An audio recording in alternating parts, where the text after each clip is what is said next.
Breaking news చూస్తున్నాం. కాసేపట్లో YCP మేనిఫెస్టోను ఆ పార్టీ అధినేత జగన్ విడుదల చేయనున్నారు. ఉగాది పర్వదినాన పంచాంగ శ్రవణం అనంతరం మేనిఫెస్టోను విడుదల చేయనున్నారు జగన్. గుంటూరు జిల్లా తాడేపల్లిలోని పార్టీ కేంద్ర కార్యాలయంలో ఉదయం 10 గంటలకు మేనిఫెస్టో విడుదల చేస్తారు. నేను విన్నాను, నేను ఉన్నాను అనే శీర్షికతో వైసీపీ మేనిఫెస్టో రూపకల్పన చేశారు. 14 నెలల సుదీర్ఘ పాదయాత్రలో జగన్ చూసినవి, తెలుసుకున్న అంశాల ప్రధాన ప్రాతిపదికగా ఈ మేనిఫెస్టోను రూపొందించారు.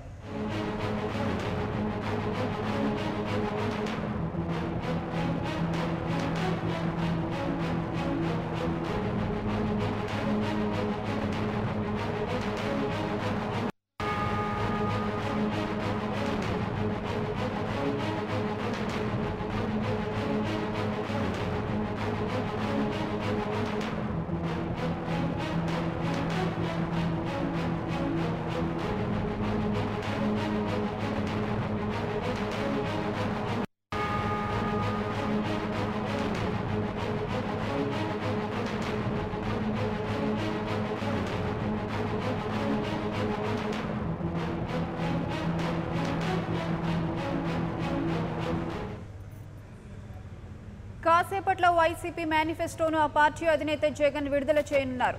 ఉగాది పర్వదినాన పంచాంగ శ్రవణం అనంతరం మేనిఫెస్టోను విడుదల చేయనున్నారు జగన్. గుంటూరు జిల్లా తాడేపల్లిలోని పార్టీ కేంద్ర కార్యాలయంలో ఉదయం 10 గంటలకు మేనిఫెస్టో విడుదల చేస్తారు. నేను విన్నాను, నేను ఉన్నాను అనే శీర్షికతో వైసీపీ మేనిఫెస్టో రూపకల్పన చేశారు. 14 నెలల సుదీర్ఘ పాదయాత్రలో జగన్ చూసినవి, తెలుసుకున్న అంశాల ప్రధాన ప్రాతిపదికగా ఈ మేనిఫెస్టోను రూపొందించనున్నారు. ఇక తాడేపల్లిలోని వైసీపీ కార్యాలయానికి జగన్ చేరుకున్నారు. లైవ్ లో చూద్దాం. వైరింజాన్యభిగుంభనాని విగలద్గర్వాణి శర్వాణి తే స్తుతుం త్వాం పరిపుల్ల నీల నలిన శ్యామాక్షి కామాక్షి మాం వాచాలీ గురుతే తథాపి నితరాం తత్పాద సేవాదరః శ్రీ కళ్యాణ గుణావహం రిపుహరం దుస్వప్నదోషాపహం గంగా స్నాన విశేష పుణ్యఫలదం గోదానతుల్యం నృణాం ఆయుర్వృద్ధిదముత్తమం శుభకరం సంతాన సంపత్ప్రదం నానాకర్మసు సాధనం ప్రతిదినం పంచాంగమాకర్ణ్యతాం. శ్రీ గురుచరణారవిందాభ్యాం నమో నమః.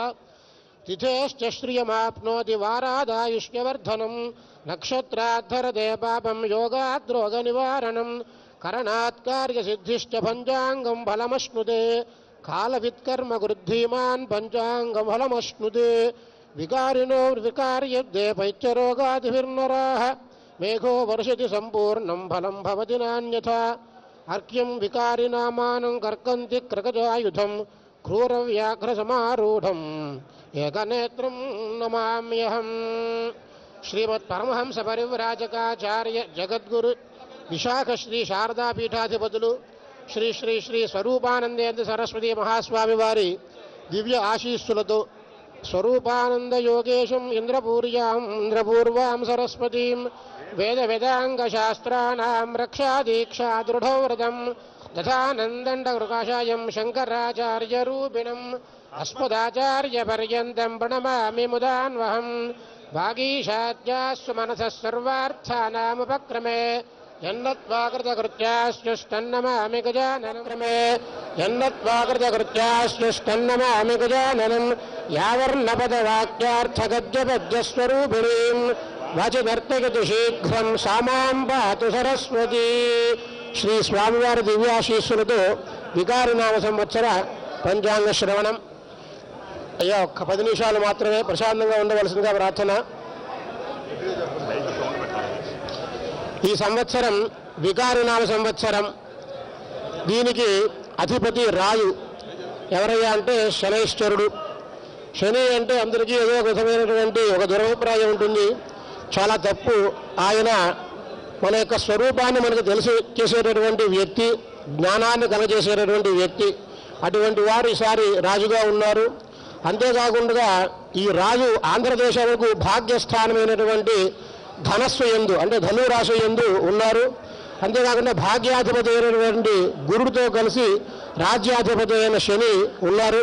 లగ్నాధిపతి అయిన కుజునికి షష్టాష్టకాలు ఉండడం చేత అధికార ప్రతిపక్షాల మధ్య పోరు తీవ్రంగా ఉన్నప్పటికీ శని రాజు తన సంస్థానం యందు గురువుతో కూడి ఉన్న కారణం చేత గ్రహయుద్ధమునందు ప్రస్తుతం ఉండే ప్రతిపక్షములకు తప్పక అధికార యోగం సిద్ధిస్తుంది. ప్రధానంగా జగన్మోహన్ రెడ్డి గారిది ఆర్ధా నక్షత్రం అయిన కారణంగా గోచారవశాత్తు లగ్నమునకు సప్తమ రాజ్యాధిపతి అయినటువంటి గురుడు భాగ్యాధిపతి శని వీక్షించడం వలన ఒకటి, పైగా ఈ సంవత్సరం రాజు శని ఉండడం వలన తప్పక సుస్థిరమైనటువంటి ప్రభుత్వమును ఏర్పాటు చేస్తారు అనడంలో ఎటువంటి సందేహం కూడా లేదు. తర్వాత ముఖ్యమైనటువంటిది రాజు సైన్యాధిపతి కూడా శని అయి ఉన్నారు. ఈ కారణం చేత మనం ఏదైనా ఒక కార్యం చేయాలి అంటే ప్రభుత్వ గణం సహకరించాలి. ప్రభుత్వ గణం అంటే సైన్యం, ఒక రకంగా చెప్పాలంటే ప్రైవేటు సైన్యం వేరు, ప్రభుత్వ సైన్యం వేరు. ప్రభుత్వ సైన్యం అంటే అధికారులు, వాళ్ళందరూ కూడా సైన్యాధిపతి రాజుకి అనుగుణంగా ఉండటం మూలన అధికారులు ప్రభుత్వానికి సంపూర్ణ సహాయ సహకారాన్ని ఈసారి అందిస్తారన్నటువంటి ఏదో సందేహం లేదు. తర్వాత మనం చూసుకోవాల్సింది ముఖ్యంగా కేంద్ర ప్రభుత్వంలో ఏమిటి విషయం అని. కేంద్ర ప్రభుత్వం పూర్వం ప్రకటించినటువంటి ప్రత్యేక హోదా వంటి విషయం కూడా మనం ఈసారి తప్పకుండా సాధించగలుగుతాం, దాంట్లో కూడా ఎటువంటి సందేహం లేదు. తర్వాత పన్నులు, ప్రభుత్వ పథకాలు వంటి విషయాలలో ప్రజలను సంతోషపరిచే విధంగా ప్రభుత్వ పరిపాలన కూడా కొనసాగుతుంది. ఈ సంవత్సరంలో దేశంలో శాంతి భద్రతలు కూడా చాలా బాగా ఉంటాయి. ధాన్యాధిపతి ముఖ్యంగా రైతులు, వైఎస్ఆర్సీపీని నమ్ముకున్న వాళ్ళు ఎక్కువగా రైతులు ఉంటారు, మనకు తెలుసు. ఆ ధాన్యాధిపతి చంద్రుడు అయినటువంటి కారణంగా ఈసారి వర్షాలు కూడా బాగా కురుస్తాయి, అందులో ఎటువంటి సందేహం లేదు. వర్షాలు బాగా కురవడం మూలాన రైతులకు మంచి లాభదాయకంగా ఉంటుంది, సరైనటువంటి గిట్టుబాటు ధర కూడా లభిస్తుంది, పాడి పంటలు కూడా బాగా వృద్ధి చెందుతాయి. తర్వాత మనకి సస్యాధిపతి బుధుడైనారు.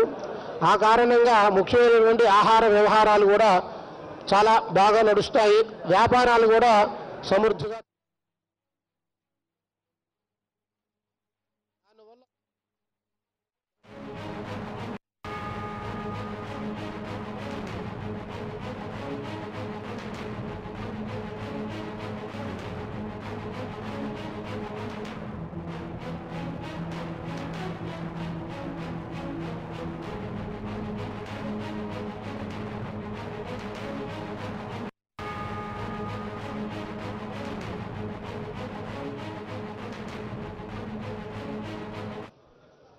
తర్వాత అన్ని వృత్తుల వారికి, అన్ని రంగాల వ్యాపార సంస్థలు, ముఖ్యంగా భూ సంబంధం, రియల్ ఎస్టేట్ అనుకోండి, మరోటి అనుకోండి, ఇవన్నీ కూడా జగన్మోహన్ రెడ్డి గారు ముఖ్యమంత్రి అయిన వెంటనే చాలా బాగుంటాయి. తర్వాత నీరసాధిపతి బుధుడు, ఇవన్నీ కూడా ఇది కొద్దిగా ఆలోచించిన విషయం ఏమిటి అంటే, బుధుడు నీరసాధిపతి అయిన కారణంగా ప్రభుత్వ నిర్ణయాలు కాస్త కఠినంగా ఉన్నప్పటికీ వాటి యొక్క ఫలితాలు మాత్రం రాష్ట్రాభివృద్ధికి తోడ్పడతాయి, అందులో ఎటువంటి సందేహం లేదు. తర్వాత మన జగన్మోహన్ రెడ్డి గారిది మిథున రాశి అయింది. వారి యొక్క ఆదాయ వ్యయాలు చూస్తే ఈ సంవత్సరం 11 ఆదాయం ఉన్నది, వ్యయం 5 ఉంది, కాబట్టి అది బాగుంది అది కూడా. తర్వాత ముఖ్యంగా చూడవలసింది రాజపూజ్యం, అవమానం. ఆ రెండు కూడా, రాజపూజ్యం 2 ఉంది, అవమానం కూడా 2 ఉంది, సమానంగా ఉన్నాయి. కాబట్టి అధికారంలో ఉన్న వారికి తప్పు, తద్వారా కూడా అధికారం సిద్ధిస్తుంది అని చెప్పి తెలుస్తోంది. అది కాకుండా సుస్థిరంగా ఉన్న ప్రతిపక్షం వారిని కూడా గమనించాల్సిన అవసరం కొంత ఉన్నది, దాని మీద కూడా దృష్టి పెట్టాలి. తర్వాత స్వశక్తి సామర్థ్యాలతో, అధికార గణంతో సమర్థవంతంగా వీరు పరిపాలన సాధించగలుగుతారు. కేంద్ర రాష్ట్ర ప్రభుత్వ అధికారులు ఉద్యోగంలో పదోన్నతులు కలుగుతాయి. కళాకారులు, సినిమా రంగంలో వారు, గాయని గాయకులు, ఈ సంవత్సరం వాళ్ళందరికీ కూడా చాలా అనుకూలంగా ఉంటుంది.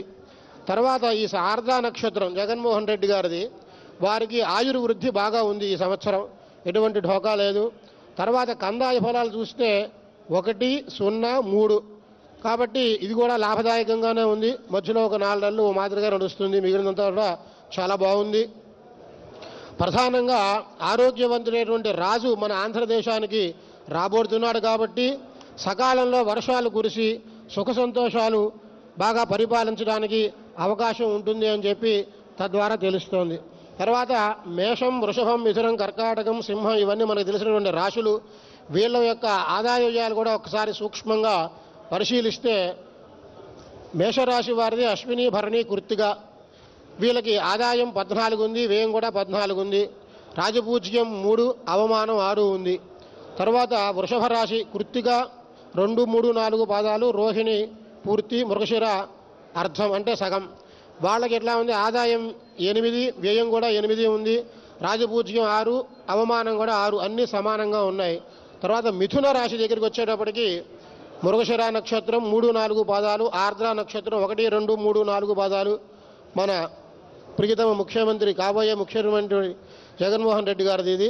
పునర్వసు నక్షత్రం 1, 2, 3 పాదాలు కూడా దీంట్లోకే వస్తాయి. వారికి ఆదాయం 5, 11 వ్యయం అంటే 6% లాభంలో ఉంది.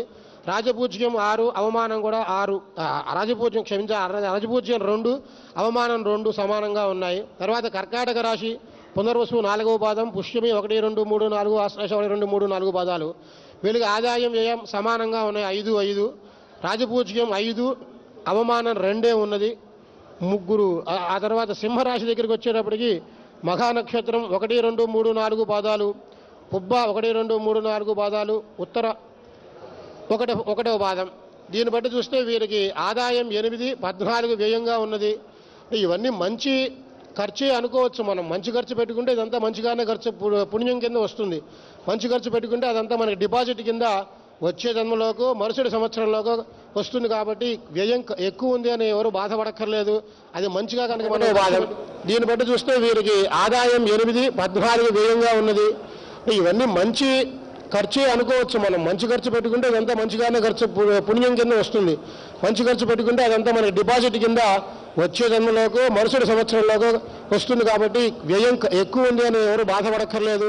అది మంచిగా కనుక మనం ఖర్చు పెట్టుకుంటే అది మనకు కూడా లాభానికి చేకూరుస్తుందని గ్రహించాలి. ఆదాయం వ్యయాల తర్వాత రాజపూజ్యం 1, అవమానం 5 ఉంది. ఈ విషయంలో కొద్దిగా మౌనంగా కనుక మనం ఉన్నట్లయితే ఎవరు మన జోలికి రారు, ఉత్తమమైనటువంటి పని అది. తర్వాత కన్యా రాశి దగ్గరికి వచ్చేటప్పటికి ఉత్తర 2, 3, 4 పాదాలు, హస్త 1, 2, 3, 4, చిత్ర 1, 2 పాదాలు, ఆదాయం 11, వ్యయం 5, చాలా బాగుంది. రాజపూజ్యం 1, రాజపూజ్యం 4, అవమానం 5 ఉంది. తర్వాత తులారాశి చిత్ర 3, 4 పాదాలు, దాంట్లో స్వాతి 1, 2, 3, 4 పాదాలు, విశాఖ నక్షత్రం 1, 2, 3 పాదాలు ఉంది. దానికి ఆదాయం 8, వ్యయం 5 ఉన్నది. రాజపూజ్యం 7% రాజపూజ్యం ఉంటే అవమానం 1% ఉన్నది. వీరెవరో చాలా అదృష్టవంతులుగా చెప్పాలి. తర్వాత వృశ్చిక రాశి దగ్గరికి వచ్చేటప్పటికి 14 ఆదాయం, 14 వ్యయం. ఇక ఇదే అంశానికి సంబంధించి మరింత సమాచారం మా ప్రతినిధి రమేష్ అందిస్తారు. రమేష్, చెప్పండి, కాసేపట్లో వైసీపీ మేనిఫెస్టో విడుదల చేయనున్నట్లు తెలుస్తోంది. దీనిపై ఉన్న అప్డేట్స్ ఏంటి? ప్రియాంక, ఈరోజు వైఎస్ఆర్ కాంగ్రెస్ పార్టీ కార్యాలయం తాడేపల్లిలో ప్రస్తుతం పంచాంగ శ్రవణం జరుగుతోంది. ఉగాది పర్వదినాన్ని పురస్కరించుకొని ఈ రోజే వైఎస్ఆర్ కాంగ్రెస్ పార్టీ మేనిఫెస్టోను విడుదల చేయాలని ఇప్పటికే నిర్ణయించింది. పంచాంగ శ్రవణం తర్వాత వైసీపీ అధినేత జగన్మోహన్ రెడ్డి ఈ ఎన్నికలకు సంబంధించిన మేనిఫెస్టోను విడుదల చేయనున్నారు. ఇప్పటికే వైఎస్ఆర్ కాంగ్రెస్ పార్టీ అధికారంలోకి వస్తే ఎలాంటి సంక్షేమ కార్యక్రమాలు చేపట్టబోతుందనే అంశాలను జగన్మోహన్ రెడ్డి గత ఏడాదిన్నరగా ప్రజలకు చెప్తూ వస్తూ ఉన్నారు. ముఖ్యంగా నవరత్నాల పేరుతో 9 పథకాలకు శ్రీకారం చుట్టడం జరిగింది. ఆ 9 పథకాలతో పాటు పాదయాత్ర సందర్భంగా జగన్ చూసినటువంటి ప్రజా సమస్యలు కానీ, వారి అభిప్రాయాలు కానీ, వీటన్నిటినీ క్రోడీకరించి కొత్త పథకాలను చేర్చాలనే ఆలోచనలో కూడా ఉన్నారు. ఇప్పటికే రైతులకు 50,000 ఇవ్వడంతో పాటు పిల్లల్ని స్కూల్కు పంపిస్తే ప్రతి ఏటా 15,000 రూపాయలు తల్లిదండ్రులకు ఇస్తామని ప్రకటించడం జరిగింది. అదేవిధంగా వృద్ధులకు, వికలాంగులకు పెన్షన్లు పెంచుతామని చెప్పడం జరిగింది. దీంతో పాటు డ్వాక్రా రుణాలను కూడా 4 దశల్లో పూర్తిగా డ్వాక్రా మహిళలకే ఇచ్చేస్తామని, ఇలా మొత్తం 9 సంక్షేమ పథకాలు అమలు చేస్తాము మేము అధికారంలోకి వస్తే అని చెప్పడం జరిగింది. వీటితో పాటు పాదయాత్రలో కూడా జగన్ దృష్టికి అనేక సమస్యలు రావడం జరిగింది. ఆ సమస్యలన్నింటినీ కూడా పరిష్కరిస్తామని ఇప్పటికే జగన్ చెప్తూ ఉన్నారు. ఇక నిరుద్యోగ సమస్యతో పాటు ముఖ్యంగా రాష్ట్ర వ్యాప్తంగా 20 లక్షలకు పైగా పక్కా గృహాలు నిర్మిస్తామని కూడా హామీ వస్తున్న పరిస్థితి కనిపిస్తుంది. ఫీజు రియంబర్స్మెంట్ కి సంబంధించి విద్యార్థులు ఎదుర్కొంటున్న సమస్యలు ఏవైతే ఉన్నాయో ఆ సమస్యల పరిష్కారం కోసం ఫీజు రియంబర్స్మెంట్ ను అమలు చేస్తాము. ఇప్పటి వరకు ఏవైతే పెండింగ్ స్కాలర్షిప్లు ఉన్నాయో వాటన్నిటిని కూడా వేయించడంతో పాటు ప్రతి ఏడాది విద్యార్థులకు న్యాయం చేస్తామని చెప్తూ ఉన్నారు. ఇక రాష్ట్రంలో దాదాపు 1,20,000 ఉద్యోగాలు ఖాళీ ఉన్నాయి. వాటిని కూడా భర్తీ చేస్తామని హామీ ఇస్తున్నారు. ఇలా అనేక సంక్షేమ అంశాలకు సంబంధించి ప్రజలకు స్పష్టమైన హామీలు ఇప్పటి వరకు ఏవైతే ఇస్తూ ఉన్నారో వాటిని మేనిఫెస్టో రూపంలో ఈ రోజు విడుదల చేయబోతూ ఉన్నారు. ఈ రోజు ఉగాది పర్వదినం మంచి రోజు కావడంతో ఈ రోజు మేనిఫెస్టోను విడుదల చేయాలని జగన్ నిర్ణయించారు. ప్రస్తుతం పంచాంగ శ్రవణం కొనసాగుతుంది. దీని తర్వాత ఈ మేనిఫెస్టో విడుదల ఉండబోతుంది. Priyanka. Right, thank you Ramesh.